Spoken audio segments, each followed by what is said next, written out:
Hello दोस्तों, कैसे हैं आप सब लोग। उम्मीद करता हूँ आप सब बहुत अच्छे होंगे। और आज की वीडियो में मैं आप सभी लोगों के लिए बहुत ही शानदार चीज़ लेकर के आया हूँ। बहुत ही इम्पोर्टेंट चीज़ मैं आप लोगों के लिए लेकर के आया हूँ, क्योंकि आप सभी लोगों को मालूम है कि आज से यूपी बोर्ड एग्ज़ाम 2024 के पेपर शुरू हो चुके हैं। और ये जो पेपर आप लोग स्क्रीन पर देख रहे हैं, ये है क्लास 12 का 2023 का पेपर। ये है क्लास 12 का 2023 का पेपर है। और इस पेपर को लेकर के मैं आप लोगों को सारी जानकारी बताने वाला हूँ कि यूपी बोर्ड एग्ज़ाम में पेपर आता कैसे है, उसे सॉल्व कैसे करना है, क्या क्या मेथड होता है, सारी जानकारी आप लोगों को मैं देने वाला हूँ। तो वीडियो को बिल्कुल भी स्किप मत करिएगा। और वीडियो को शुरू करने से पहले वीडियो को लाइक और चैनल को सब्सक्राइब जरूर कर दें, और साथ ही साथ बेल आइकन को भी प्रेस कर दें, जिससे कि आपके पेपर से रिलेटेड, किसी भी पेपर से रिलेटेड अगर कोई जानकारी हम पहुंचाना चाहें तो सबसे पहले आप लोगों तक वो नोटिफिकेशन पहुंच जाए। तो चलिए शुरू करते हैं अपनी वीडियो को बिना किसी देरी के।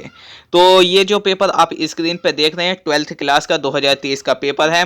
आपको मिलेगा क्या, आपको सबसे पहले जब पेपर हाथ में आएगा तो आपको सबसे ऊपर लिखा हुआ ये मिलेगा। आपको सबसे ऊपर लिखा हुआ मिलेगा अनुक्रमांक, और यहाँ पर आपको अपना अनुक्रमांक फिल करना होगा, अनुक्रमांक भरना होगा, ठीक है।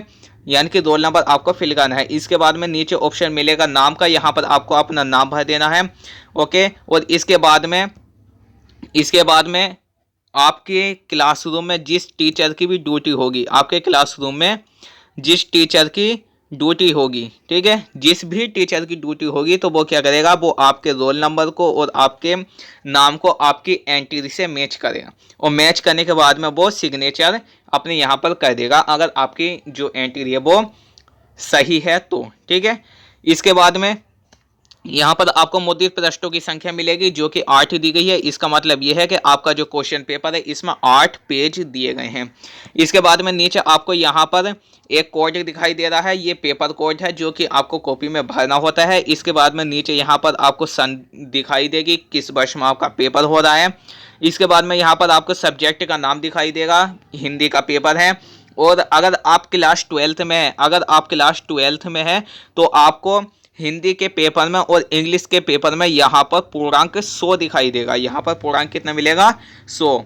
इसके बाद में यहाँ पर आप लोगों को दिखाई देगा समय 3 घंटे 15 मिनट का है, और इसे किस तरह से मैनेज करना है उसके लिए निर्देश आपको नीचे दिए गए हैं, ठीक है। तो नीचे निर्देश पढ़ के आपको इस क्वेश्चन पेपर को सॉल्व करना है 3 घंटे 15 मिनट में, ओके। इसके बाद में अब बात कर लेते हैं हम निर्देश के बारे में, ठीक है। निर्देश क्या दिया गया है, पहला निर्देश ये है कि प्रारंभ के 15 मिनट परीक्षार्थी को प्रश्न पत्र पढ़ने के लिए निर्धारित हैं। और निर्देश दूसरा है, इस प्रश्न पत्र में 2 खंड हैं, दोनों खंडों के सभी प्रश्नों के उत्तर देना अनिवार्य है, ठीक है। खंड क्या क्या कहता है, खंड क्या में आपके ऑब्जेक्टिव क्वेश्चन यानी कि बहुविकल्पीय प्रश्न है, तो इनके बारे में चर्चा कर लेते हैं, ओके। पहला क्वेश्चन है हमारा कि शेखर एक जीवनी कृति के रचनाकार हैं। शेखर एक जीवनी कृति के रचनाकार कौन है, तो शेखर एक जीवनी कृति के रचनाकार हैं आपके अज्ञेय। कौन है, अज्ञेय।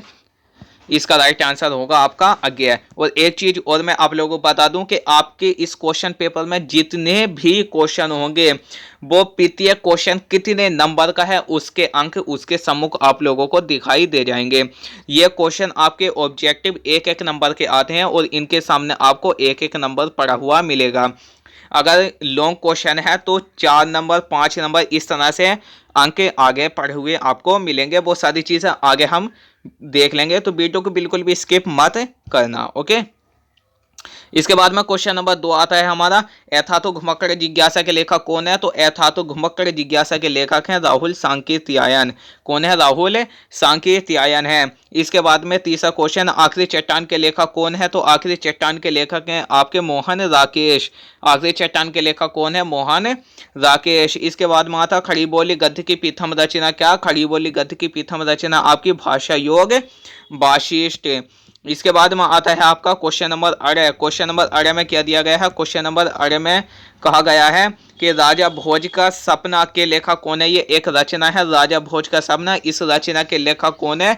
तो इस रचना के लेखक हैं आपके शिव प्रसाद सितारे हिंद। इसके रचनाकार कौन है? इसके लेखक हैं शिव प्रसाद सितारे हिंद।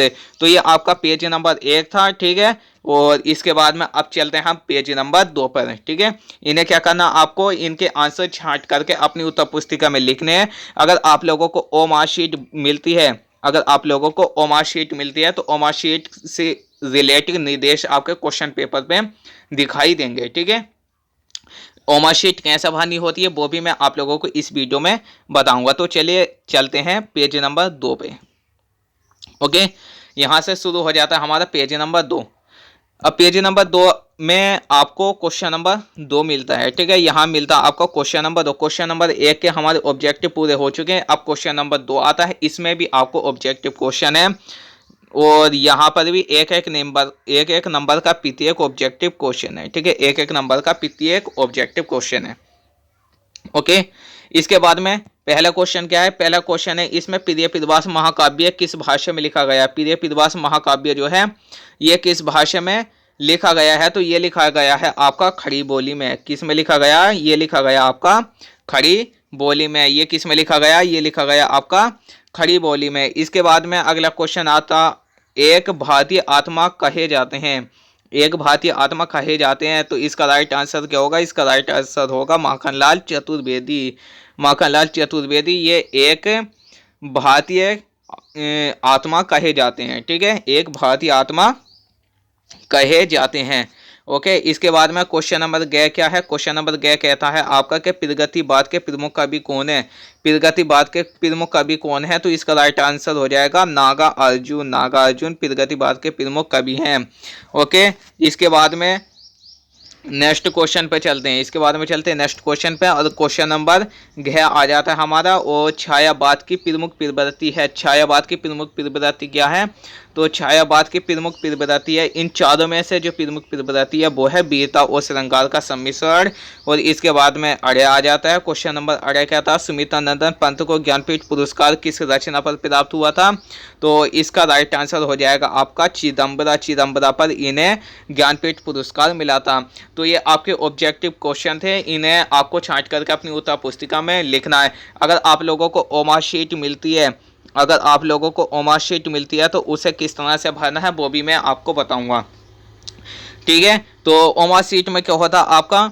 ओ मार्कशीट में क्या होता है? ओ मार्कशीट में आप लोगों को इस तरह से क्वेश्चन पड़े हुए मिलेंगे, ठीक है। बहुत सारी चीज़ें मैं आप लोग बता देता हूँ। इस तरह से आपको नंबर पड़े हुए मिलेंगे, number 1, number 2, number 3, number 4, number 5, इस तरह से नंबर पड़े हुए मिलते हैं, ठीक है। और इन नंबर्स के आगे आप लोगों को इस तरह से गोले मिलेंगे 4, 2, 3, 4, ठीक है। 1, 2, 3, 4, ठीक है। 1, 2, 3, 4, 1, 2, 3, 4, 1, 2, 3, 4, ठीक है। तो इस तरह से आपको गोले पड़े हुए इसमें मिलेंगे, ठीक है। अब इन पर क्या होगा? आपको प्रत्येक गोले के ऊपर 4 अक्षर लिखे हुए मिलेंगे, ठीक है। यानी कि ए, इस तरह से ए, बी, सी, डी, ठीक है। सी, डी, इस तरह से आपको लिखा हुआ ये मिलेगा। अब इसमें क्या करना आपको? जैसे कि हमारा ये अड़े क्वेश्चन है, हमारा है अड़े क्वेश्चन, ठीक है। अड़े यानी कि 5, अड़े का मतलब है 5, ठीक है। ये 5वां ऑप्शन है हमारा ऑब्जेक्टिव। इसका जो राइट आंसर है हमारा वो क्या है? इसका राइट आंसर हमारा 3। इसका राइट आंसर क्या है? इसका राइट आंसर है हमारा चिदम्बरा, ठीक है। 3 है, तो हमें क्या करना? 3 का मतलब है सी, ठीक है। 3 का मतलब सी, तो हमें क्या करना है? हमें 5वें क्वेश्चन के सी को ब्लैक या ब्लू कर देना। 5वें क्वेश्चन के सी को हमें या तो ब्लैक कर देना है। तो 5वां क्वेश्चन हमारा ये है, तो इसमें क्या करेंगे? या तो हम सी को इस तरह से ब्लैक कर देंगे, या तो हम सी को इस तरह से ब्लैक कर देंगे, ठीक है। या तो इस तरह से हम इसे ब्लैक करके ऐसे भर देंगे, ठीक है, ऐसे भर देंगे, ठीक है, या फिर हम इसे इस तरह से ब्लू कर देंगे, ठीक है, या फिर हम इसे ब्लू करके इस तरह से भर देंगे। ओके, इस तरह से भरेंगे, ठीक है। तो ये ओमाशीट आपको इस तरह से भरनी होती है। जिस क्वेश्चन का आंसर जो है आपको उसी विकल्प के नीचे वाले गोले को या तो ब्लैक कर देना है या फिर ब्लू कर देना, लेकिन ध्यान रहे ये आपका गोले से बाहर नहीं होना चाहिए, ठीक है, गोले से बाहर आपका पेन नहीं जाना चाहिए, ठीक है। तो इस तरह से आपको ये भरना है। ओके, इसके बाद में आता है हमारा क्वेश्चन नंबर 3। क्वेश्चन नंबर 3 में क्या कहा गया है? क्वेश्चन नंबर 3 क्या कहता है? क्वेश्चन नंबर 3 कहता है, क्वेश्चन नंबर 3 क्या कहता है, इसमें आपको एक गद्यांश दी गई है और इस गद्यांश को आपको पढ़ना है और नीचे कुछ प्रश्न दिए गए हैं, उनके आपको उत्तर देने हैं, ठीक है। और इसमें आपको ये जो रेखाएं हैं, जिन पंक्तियों के नीचे रेखाएं खींची गई हैं, इन पंक्तियों की आपकी व्याख्या करनी होती है, वो भी आपको नीचे लिखा हुआ मिलेगा, ठीक है। ओके, ये आपके क्वेश्चन हैं, इन क्वेश्चन के आंसर देने हैं। पहला क्वेश्चन, उपर्युक्त गद्यांश के पाठ तथा उसके लेखक का नाम लिखे। ये गद्यांश आपकी जो ऊपर दी गई थी वो किस पाठ से ली गई है और इसके लेखक कौन है, इनका नाम आपको लिखना। दूसरा आपका, किसके सम्मिलन से राष्ट्रीय का स्वरूप बनता है? ये क्वेश्चन इसी चैप्टर से लिया गया है। अगर आपने चैप्टर ध्यान से पढ़ा तो आप इसका आंसर दे सकते हैं। और अगला क्वेश्चन है, भूमि का निर्माण किसने किया है और वह कब से है? ठीक है, तो इसका आंसर भी आपको इसी चैप्टर में मिलेगा। ये सारे क्वेश्चन जो हैं ये इसी चैप्टर से लिए गए हैं, जिस चैप्टर की गद्यांश है। हमारा आवश्यक कर्तव्य क्या है, इसका आंसर भी आपको उसी चैप्टर से देना है, ठीक है। और इसके बाद में जो ऊपर पंक्तियों के नीचे रेखाएं खींची गई थी इस तरह से, तो उन पंक्तियों की आपको क्या करनी है, यहाँ पर व्याख्या करनी है। अगर आप ये इस गद्यांश को नहीं कर सकते तो आपको अथवा में एक गद्यांश और दी गई है, तो आप इस वाली गद्यांश को कर सकते हैं। इसके बाद में आपको एक पद्यांश मिलेगी और उस पद्यांश पर आधारित आपको क्वेश्चन से सोल्व करने हैं, ठीक है। ये आपकी पद्यांश है और पद्यांश के आधार पर यहाँ पर क्वेश्चन दिए गए, इन्हें भी आपको इस तरह से सोल्व करना है। पद्यांश के पाठ का शीर्षक और कवि का नाम लिखिए और रेखांकित अंश की व्याख्या लिखिए। गोपियां ब्रह्म के बारे में उद्धव से क्या कहती हैं? इस पद्यांश में कौन सा रस है? गोपियां उद्धव से श्री कृष्ण को क्या संदेश देने को कहती हैं, ठीक है। तो इनके आंसर आपको इस पद्यांश से देने हैं, ठीक है। और ये जो पद्यांश है ये आपकी कितने नंबर की है? 10 नंबर की है। कितने नंबर की है? 10, ठीक है। कितने नंबर की है? ये 10 नंबर की है, जो कि इसके आगे अंक निर्धारित किए गए हैं, ठीक है। इसके बाद में अगर आप इसे नहीं कर सकते तो अथवा में आपको एक गद्यांश वो दी गई है, आप इसका आंसर दे सकें, ठीक है। आप इस वाली पद्यांश का आंसर दे सकते हैं। इसके बाद में आता है हमारा क्वेश्चन नंबर 5। क्वेश्चन नंबर 5 में क्या कहा गया? क्वेश्चन नंबर 5 क्या कहता है? क्वेश्चन नंबर 5 कहता है कि निम्नलिखित में से किसी एक लेखक का जीवन परिचय दीजिए और अधिकतम शब्द सीमा 80, ठीक है। यानी कि आपको अधिकतम 80 शब्दों में ये जीवन परिचय लिखना है किसी एक लेखक का, ठीक है। और ये आपके गद्य से लिए गए हैं। इसके बाद में क्या कहता है? एक कवि का जीवन परिचय लिखिए और अधिकतम शब्द सीमा 80, ठीक है। इसमें भी आपको अधिकतम 80 शब्दों में जीवन परिचय लिखना और ये वाले हैं आपके काव्य साहित्य के, ठीक है। इसके बाद में क्वेश्चन नंबर 6 आता है। यहाँ पर आपको क्या करना है? यहाँ पर बहादुर कहानी के प्रमुख पात्र का चरित्र चित्रण कीजिए, ठीक है। आपकी पुस्तक में कुछ कहानियाँ दी जाती हैं जो कि एक्स्ट्रा से होती हैं और उन्हीं कहानियों से रिलेटेड यहाँ पर क्वेश्चन पूछे गए हैं, ठीक है। इसमें क्या है, आपको बहादुर नाम की एक कहानी पढ़ने को मिली होगी, ठीक है। बहादुर नाम की एक कहानी पढ़ने को मिली होगी। उसमें जो बहादुर का जो चरित्र चित्रण किया गया है तो उसके बारे में आपको यहाँ पर लिखना है, ठीक है। और अधिकतम शब्द सीमा जो है वो 80 है, यानी कि आपको मैक्सिमम 80 शब्दों में लिखना है। ये नहीं कर सकते आप तो नीचे वाले कर सकते हैं। कहानी तत्वों के आधार पर कर्म नाशक की हाद अथवा पंचलाइट कहानी की समीक्षा कीजिए और इसमें भी आपको अधिकतम 80 शब्द लिखने हैं, ठीक है। और ये आपका 5-5 नंबर के क्वेश्चन है। इसके बाद में क्वेश्चन नंबर 7 आता है। स्वपठित खंड काव्य के आधार पर किसी एक खंड काव्य के एक प्रश्न का उत्तर लिखिए, ठीक है। आपको इतने सारे खंड काव्य दिए गए, इनमें से किसी एक का आपको उत्तर लिख लेना है और अधिकतम 80 शब्दों में लिखना है। कितने? 80 शब्दों में लिखना है और इस पर आपको 5 नंबर मिल जाएंगे, ठीक है। और ये भी आपकी पुस्तक में जो कहानियाँ दी गई हैं एक्स्ट्रा से, उन्हीं कहानियों से ये लिए गए हैं, तो किसी एक का आपको उत्तर लिखना है इनमें से। इसके बाद में यहाँ पर अनिवार्य संस्कृत की एक गद्यांश दी गई है, ठीक है। इस गद्यांश का आपको संदर्भ भी लिखना और साथ में इसका हिंदी में अनुवाद करना है और इस पर आपको 7 नंबर मिलेंगे। इस पे मिलेंगे आपको 7 नंबर। और ये नहीं कर सकते आप तो अथवा में एक गद्यांश और दी गई है, आप इस वाली गद्यांश को कर सकते हैं। ठीक है, इसके बाद में यहाँ पर क्वेश्चन नंबर क्या आता है, निम्नलिखित संस्कृत श्लोकों में से किसी एक का संदर्भ सहित अनुवाद कीजिए। यहाँ पर संस्कृत के कुछ श्लोक दिए गए हैं जो कि अनिवार्य संस्कृत के पदभाष यानी कि काव्य साहित्य से हैं। तो इनमें से किसी एक का आपको संदर्भ लिखना और साथ ही साथ हिंदी में अनुवाद करना और इस पर आपको 7 नंबर मिलेंगे। इसके बाद में क्वेश्चन नंबर 9 आता है। क्वेश्चन नंबर 9 आता है, इसमें आपको 2 प्रश्नों के उत्तर संस्कृत में लिखने हैं। ठीक है, आप इन चारों में से किन्हीं भी 2 प्रश्नों के उत्तर लिख सकते हैं संस्कृत में और इस पर आपको 4 नंबर मिलेंगे। ठीक है, और इसके बाद में यहाँ पर आपको कुछ रस और छंद दिए गए हैं, इनके आपको परिभाषाएं लिखनी है। ठीक है, क्वेश्चन नंबर 10, इसमें पहला क्वेश्चन है वीर रस अथवा रौद्र रस की परिभाषा लिखकर उसका उदाहरण लिखिए। तो आपको वीर रस की परिभाषा लिखनी है या फिर रौद्र रस की, यानी कि इनमें 2 दिए गए हैं, एक वीर रस दिया गया है, एक रौद्र रस दिया गया है। इनमें से किसी एक रस की परिभाषा लिखनी है आपको और साथ ही उसका एक उदाहरण भी लिख देना है। ठीक है, और ये है आपका 2 नंबर का, इस पे 2 नंबर आपको मिलेंगे। ठीक है, ख में क्या कहता है, श्लेष अलंकार या फिर आपको अतिशयोक्ति अलंकार, इनमें से किसी एक की परिभाषा लिखनी है और एक उदाहरण लिखना जिस पर आपको 2 नंबर मिलेंगे। सोटा छंद और हरि गीत का छंद, इन दोनों में से किसी एक की परिभाषा लिख के आपको एक उदाहरण लिखना और इस पर आपको 2 नंबर मिल जाएंगे। इस पर कितने नंबर मिलेंगे, इस पर आपको 2 नंबर मिलेंगे।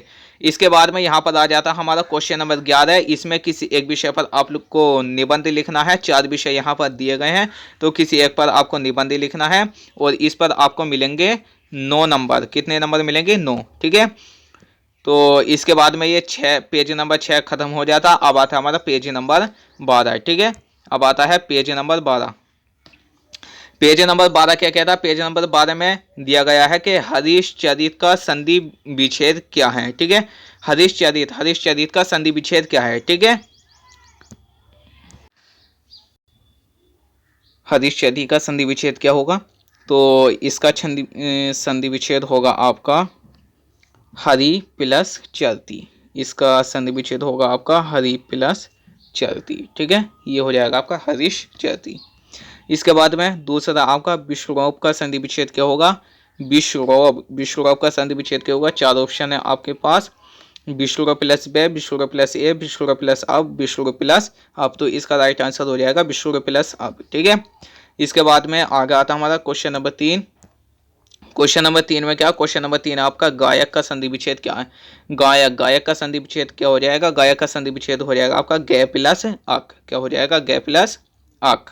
ठीक है, इसके बाद में अगला क्वेश्चन आपका निम्नलिखित में से किसी एक पद का विग्रह करके समास का नाम लिखे। आपके पास ये 3 ऑप्शन दिए गए हैं, इनमें से किसी एक आपको समास विग्रह करना है और उसका समास का नाम आपको लिखना है। ठीक है, कि ये आपका कौन सा समास है। ठीक है, इसके बाद में क्वेश्चन नंबर 13 आता है। क्वेश्चन नंबर 13 में क्या है, क्वेश्चन नंबर 13 कहता है आपका कि आत्मन शब्द का सप्तमी विभक्ति द्विवचन रूप होगा। ठीक है, आत्मन एक शब्द दिया गया, इसमें से आपको बताना है कि सप्तमी विभक्ति होना चाहिए और द्विवचन रूप होना चाहिए। ठीक है, यानी कि विभक्ति सप्तमी होनी चाहिए और वचन इसका द्वि होना चाहिए। ठीक है, द्विवचन में आए और सप्तमी विभक्ति में आए। ठीक है, तो इसके बाद में दूसरा क्वेश्चन आता है। दूसरा क्वेश्चन क्या है, दूसरा क्वेश्चन है हमारा कि नामन शब्द का षष्ठी विभक्ति और द्विवचन रूप क्या होगा। यानी कि षष्ठी विभक्ति छठी विभक्ति में आना चाहिए और दूसरा इसका वचन होना चाहिए। ठीक है, इसके बाद में आता हमारा क्वेश्चन नंबर 6। क्वेश्चन नंबर 6 में क्या कहता, क्वेश्चन नंबर 6 में क्या कहता, क्वेश्चन नंबर 6 कहता है कि स्था धातु में विधि लेड़ लकार मध्य पुरुष बहुवचन का रूप क्या होगा। ठीक है, तो इसमें आपका एक धातु दी गई स्था, इसमें आपको मध्यम पुरुष बताना, बहुवचन रूप बताना है और विधि लेड़ लकार बताना है। ठीक है, इसके बाद में दूसरा आपका अपीवय अथवा नययु शब्द की धातु लकार पुरुष तथा वचन लिखिए। इसमें से या तो आप अपीवय या फिर नययु, इनमें से किसी एक का धातु रूप लकार पुरुष और वचन लिखना है। ठीक है, इसके बाद में आता हमारा क्वेश्चन नंबर ग। क्वेश्चन नंबर ग क्या कहता है, क्वेश्चन नंबर ग कहता है निम्नलिखित में से किसी एक शब्द के धातु एवं प्रत्यय का योग स्पष्ट कीजिए। ठीक है, इसमें से आपको किसी एक शब्द के धातु और पीतिया का योग करना है, ठीक है, धातु और पीतिया का योग करना है। इसके बाद में दूसरा आपका निम्नलिखित में से किसी एक शब्द का संस्कृत पीतिया लिखे, ठीक है, आपके पास ये 3 शब्द दिए गए, इनमें से किसी एक का संस्कृत पीतिया लिखना आपको, ठीक है। इसके बाद में आता हमारा घ। इसके बाद में अब यहाँ पर आता हमारा घ। घ क्या कहता है? घ कहता है रेखांकित पदों में से किसी एक पद में प्रयुक्त विभक्ति तथा संबंधित नियम का उल्लेख कीजिए। इसमें जो है जहाँ पर रेखा खींची गई है इस तरह से, उस पद का क्या करना आपको, इस पद में जो विभक्ति है वो इससे संबंधित नियम का आपको उल्लेख करना है, ठीक है। इसके बाद में क्वेश्चन नंबर 14 आता है। क्वेश्चन नंबर 14 क्या कहता कि 2 वाक्यों का संस्कृत में अनुवाद कीजिए। इसमें से आपको कोई भी 2 वाक्य छांट लेने और उनका संस्कृत में अनुवाद करना है, ठीक है। तो ये आपका पेज नंबर 8 यहाँ पर समाप्त हो जाता है। और ये जो क्वेश्चन है ये है आपका कितने नंबर का? ये क्वेश्चन आपका 4 नंबर का है, ठीक है। इसमें से आपको 2 के संस्कृत में अनुवाद करने और इसमें आपको 4 नंबर मिल जाएंगे, ठीक है। तो यहाँ पर आपका पेपर समाप्त हो जाता है। उम्मीद करता हूँ आपको वीडियो अच्छी लगी होगी। वीडियो अच्छी लगी हो तो वीडियो को लाइक, चैनल को सब्सक्राइब जरूर कर दीजिएगा। साथ ही साथ बेल आइकन को भी प्रेस कर दीजिएगा। और इसी तरह के मजेदार कंटेंट आप लोगों के लिए हम लाते रहेंगे। और मिलते हैं फिर से कल की वीडियो में और एक नई पेपर के साथ में और नई जानकारी के साथ में। आपका पेपर शुरू होने से पहले हम आप लोगों को उससे रिलेटेड जो भी इम्पोर्टेंट जानकारी है वो आप तक पहुंचाने की कोशिश करेंगे। तो जुड़े रहिए हमारे साथ। Thanks for watching this video and bye bye, take care.